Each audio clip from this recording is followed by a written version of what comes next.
Ooh, Ric Flair on ECW, bleeding like a stuffed pig. Does it get any better? What do you expect? I mean, Ric Flair appears out of nowhere and he's already bleeding. So the guy is, he's just he's a walking fucking bloody corpse at this stage.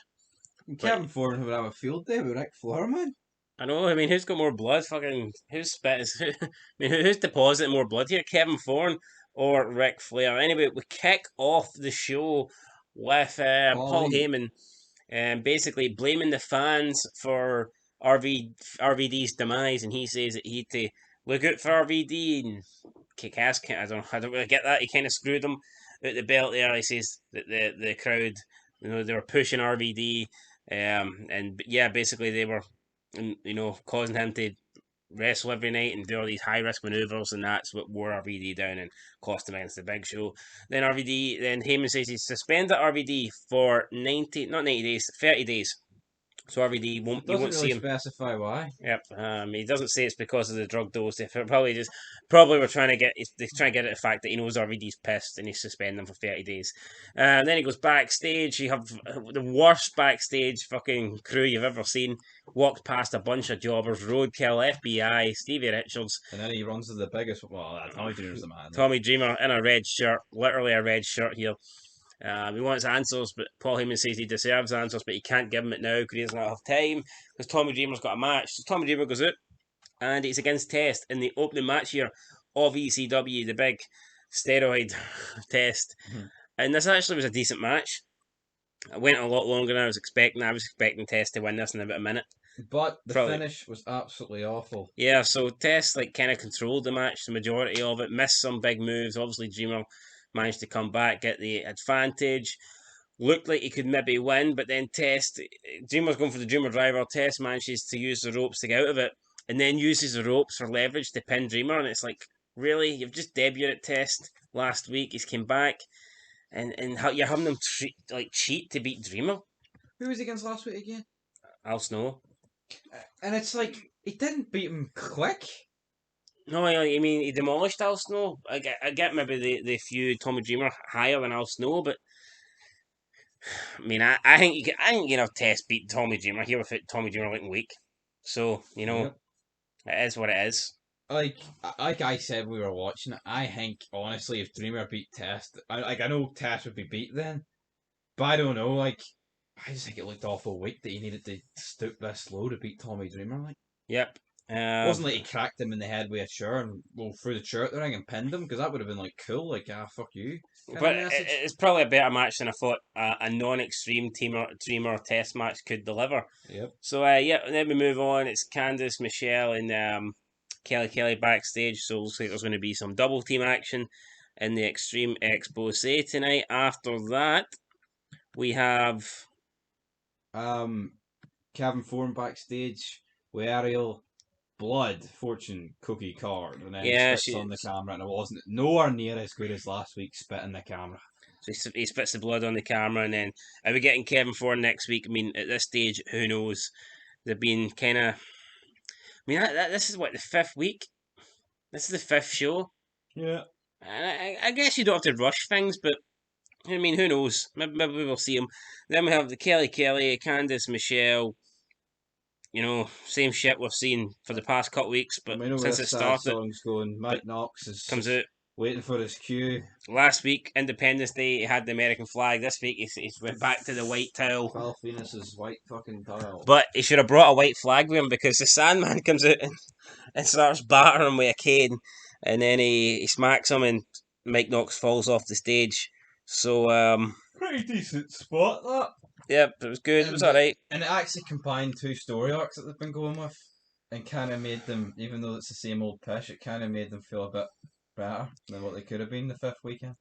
Yep, up next we got a tale of the tape between Big Show and Ric Flair.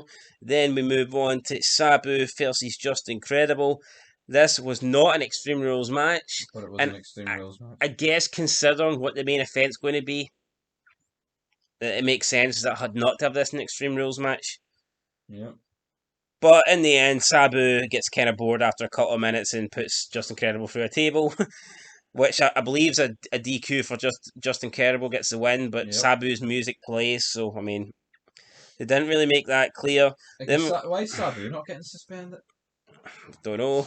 Well, it's Them, RFD's caught. then we got Balls Mahoney backstage in his meth fucking teeth. Yeah, awful. I had about 3 combined. I mean, Kurt Angle's got more eyes than Balls Mahoney has teeth. The 3 eyes, the 2 God teeth. damn. So, aye, literally, no point intended. Then we Aye, had CM Punk talking about his tattoos and all their meanings. yep. He's not just a guy with tattoos. He's a guy that his tattoos mean something. Then we have Ric Flair cutting a promo saying he's going to be the man. He's going to win 17-time world champ. He never wanted to be CW champion, but he'll take it tonight. Until now, now he wants to be the champ. Then we have Shannon Moore backstage hanging against a pole, looking weird as fuck. Oh, it's I just wouldn't have been half surprised if the guy started pole dancing. And yeah, then that's it. We move on to the main event. Big Show, Ric Flair. Better match than I probably thought you would get. Obviously, this match would need extreme. You need weapons. The first half was kind of just Big Show. It's a slow, plodding pace. I know he's a 500-pound giant, like, but there's just oh man, there's something so fucking boring about him. Ric Flair's busted open like within the first minute. brilliant. His chops are having the bloody Impact impact on whatsoever. the Big Show. Big Show with a couple of headbutts and Ric Flair. I don't know if he done a blade job or whether that his forehead just can't take any impact. I don't know. Could be either, like. Could have been the wind. And then when Flair goes to get the weapons, Big Show's like, "No, mate, we're gonna drag this out even more." So yeah, Ric Flair pulls out all the weapons and Big Show just fires him back in the ring and leaves the weapons on the outside.